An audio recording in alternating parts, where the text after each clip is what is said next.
Hey, what is going on, guys? It's Arya back again. I've been playing a lot of Black Ops 4 Zombies since launch, and I have been testing out all the guns in round 50 using custom mutations, and after testing out all the weapons, I found 3 weapons that are really good. 3 weapons that stand out in terms of how efficient they are. But before we go over those weapons, I just want to talk about all the weapons in Black Ops 4 Zombies. Let's talk about the assault rifles first. I'm kinda disappointed in assault rifles in this game because they're kind of boring. They all look similar, sound similar, and there's not really an assault rifle that stands out as being the best. The Hitchcock M9 is the only one that looks a little different. It has a classic look to it, and when you pack-a-punch it, it shoots out these fiery bullets. And they don't do that much more damage to the zombies, and they have splash damage too, so if you're shooting a zombie at point blank, you put yourself at the risk of getting damaged by those bullets. Moving on to the SMGs kind of suffer from the same problem as the assault rifles in that they are a little bit boring too. The MX9, the GKS, and the Cordites are all pretty much the same. The Spitfire is also very similar to those in terms of damage, but it has a higher fire rate, and overall it feels a lot better to use. It feels more fun since it has that high fire rate. The Escargot and the SOG 9mm are pretty much point weapons that you would use before round 8 or 9 before switching out to another weapon.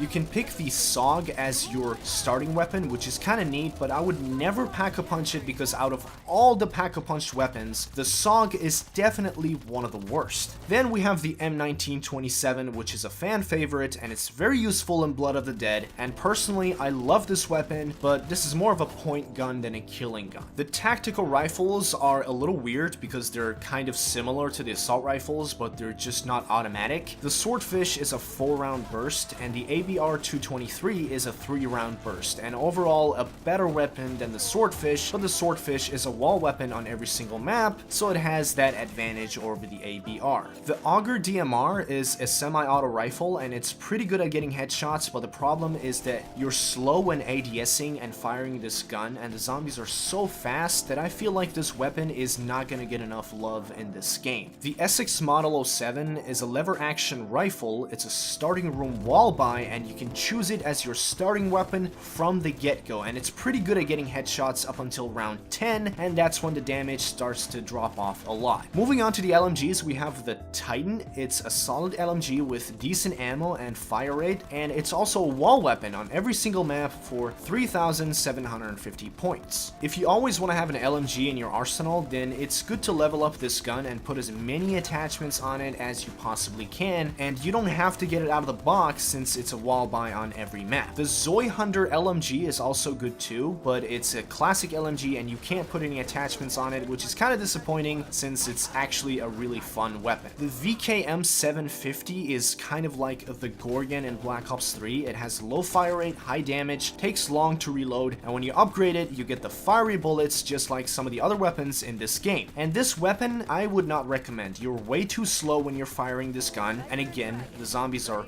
way too fast, and there's no speed cola in this game, so you're gonna end up dead by the time you're done reloading this weapon. Moving on to the sniper rifles, we have the Paladin HB50, and this is a weapon that's good in multiplayer, it's good in Blackout, but in zombies you should stay as far away from this weapon as you possibly can, because the fire rate is really low and the damage is high, and that's the kind of thing you would want in MP and Blackout, because you need to get that one perfect shot and your life depends on it, but in zombies you need efficiency, and this weapon is not efficient. It's kind of like the SVG in Black Ops 3. That gun was good in multiplayer, but in zombies people didn't really care for it that much, and the Paladin is similar to that. Then we have the chka sniper rifle, which is a wall buy on Voyage of Despair for some reason, and it costs 4,500 points, which is very steep for this gun. It's not a good weapon. It's alright for a sniper rifle, it does less damage than the Paladin, and it has a higher fire rate, but it's still a bolt action sniper rifle, and no double tap, no speed cola, you probably are not going to use this. Same goes for the Outlaw, but if I had to pick one out of all the bolt action sniper rifles, I would go with the Outlaw because it does decent damage and it has the highest fire rate. Then we have the SDM.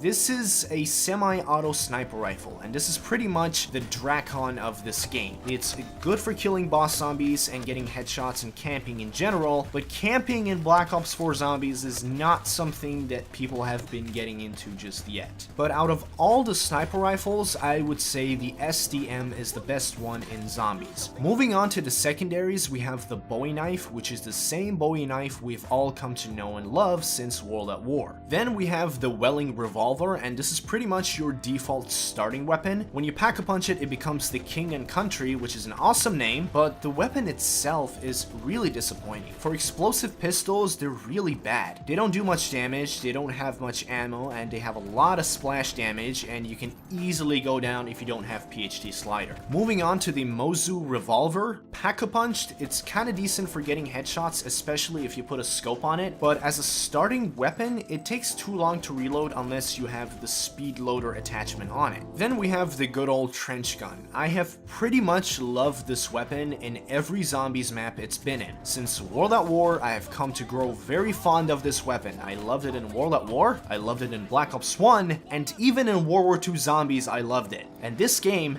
is no exception. But objectively speaking, the shotguns in this game, unlike the shotguns in Black Ops 3, are very weak. And the trench gun, unfortunately, is kind of weak. It doesn't make me like it any less because, let's be honest, all weapons in this game are kind of weak. Generally speaking, all the weapons need a little bit of a buff. I don't know if it's the health of the zombies that's too high or the guns are too weak, but something is not right. The guns kind of feel like the wall buys in Black Ops 1. You know, a bunch of little bitty SMGs on the wall with no ammo, no power, no nothing, and this game kind of feels the same. When you pack-a-punch the trench gun, however, it shoots out explosive grenades. I guess this is kind of Treyarch's way of making the PhD slider perk a little more relevant. Even though it's not the best weapon you can have, it's far better than the King and Country explosive pistols, and the reload time becomes significantly faster with the pack-a-punched version. Moving on to the Strife pistol, this is definitely one of the better weapons in this game, even though it's a pistol. It's a good starting weapon, and you can get headshots with it pretty easily. And for those of you who play 9 a lot, you know that this weapon is good, because when you do your third challenge, the game grants you the pack-a-punched version of this weapon. It becomes automatic instead of semi-auto, and it's actually really good and it feels great too. It's a very fun weapon. Moving on to the RK7 Garrison, this is pretty much an RK5. It's good for the lower rounds, but when you pack-a-punch it, it is definitely the worst pack-a-punched weapon in this game. The weapon doesn't change, the bullets don't change, they obviously get stronger, but they don't shoot fiery bullets or explosive bullets or anything like that. It's not a bad weapon overall, but I would never ever pack-a-punch this weapon. Moving on to the SG-12 shotgun, this is kind of the haymaker or the brecci in this game. It's a semi-automatic shotgun and it's alright, it's not bad, but when you pack-a-punch it, it doesn't do wonders like the haymaker or even the brecci. It's just not as good, but it's alright. Moving on to another shotgun, we have the MOG 12. It's a pump action shotgun, and this gun really disappointed me. It's pretty much the KRM's retarded cousin. It takes too long to reload, the fire rate is trash, and it doesn't do enough damage. One good thing about this shotgun though is that you can put this speed loader attachment on it, which helps a lot since there's no speed cola in this game. Now, since all the weapons in this game are kind of weak, I put a decent amount of time into looking for that one good weapon that stands above every other weapon in terms of efficiency. And I found 3 weapons that are much better than every single weapon in this game. And I'm going to talk about them in the order of least powerful to most powerful. The first gun is the Hades light machine gun. This weapon, pack-a-punched, does a lot of damage, and if you try to get headshots, this thing just absolutely shreds. It's actually pretty impressive. This gun is pretty much the dingo of Black Ops 4 Zombies. You can also put the hybrid mags attachment on it, which is going to give you more ammo, and it's going to make the gun reload faster. Overall, this gun is pretty amazing, and I believe if you do your 5th or your 6th challenge in 9, your reward is going to be this weapon. Moving on to the second best weapon in this game, we have the Helion Salvo rocket launcher. And finally, after a long time, we now have a powerful,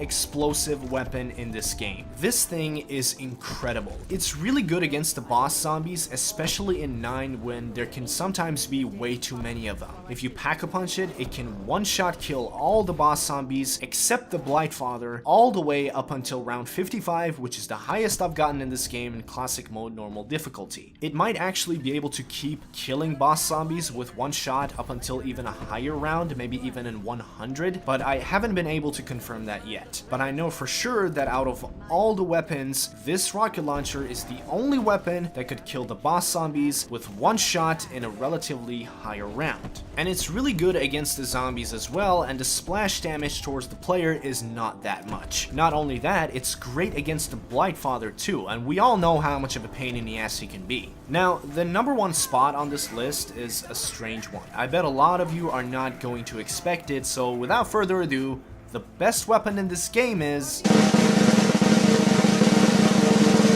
the Raygun. You didn't see that coming, did you? And I gotta say, neither did I. Ever since Black Ops 3 and even Black Ops 2, the Raygun has been an afterthought. It was a gun that was great at some point, but with each installment, our weapons got more and more powerful, and the Raygun kind of stayed the same, which for a long time made everybody complain about the Raygun. And obviously, Treyarch was not going to buff the Raygun because they didn't want to change it, they wanted to preserve its identity. Instead, they gave us better versions of it, like the Raygun Mark II and the Raygun Mark III, and who knows, maybe we'll get a Raygun Mark IV at some point in this game. Now, if you're watching this gameplay of the Raygun in round 50, you're probably thinking to yourself that I'm wrong, and the Raygun is still trash. And rightfully so, because in this gameplay, I'm using it wrong. This is the way everyone has been using it for a long time, as long as I can remember at least. But the way I measured how powerful a gun in this game is that I went to round 50, I pack-a-punched all the guns once and focused on one zombie, and depending on how fast I could kill that one zombie or how many bullets I had to fire before I killed the zombie, I would decide which weapon was the best. With the Hades LMG, I was getting headshots and I didn't have to use that many bullets to kill one zombie, but it was taking longer than I expected, but less longer than most other weapons. And with the Helion Salvo, I used a few direct shots at a zombie before I managed to kill it. But with the Raygun,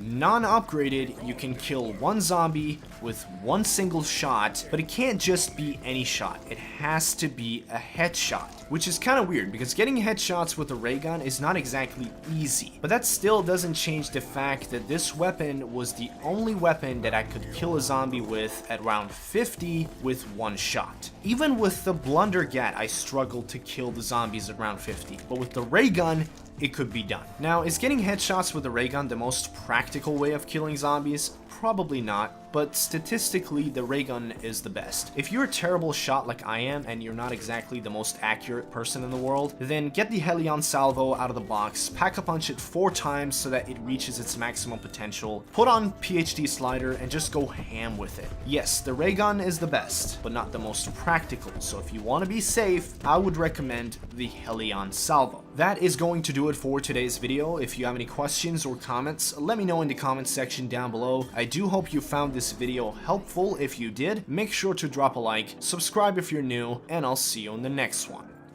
Peace.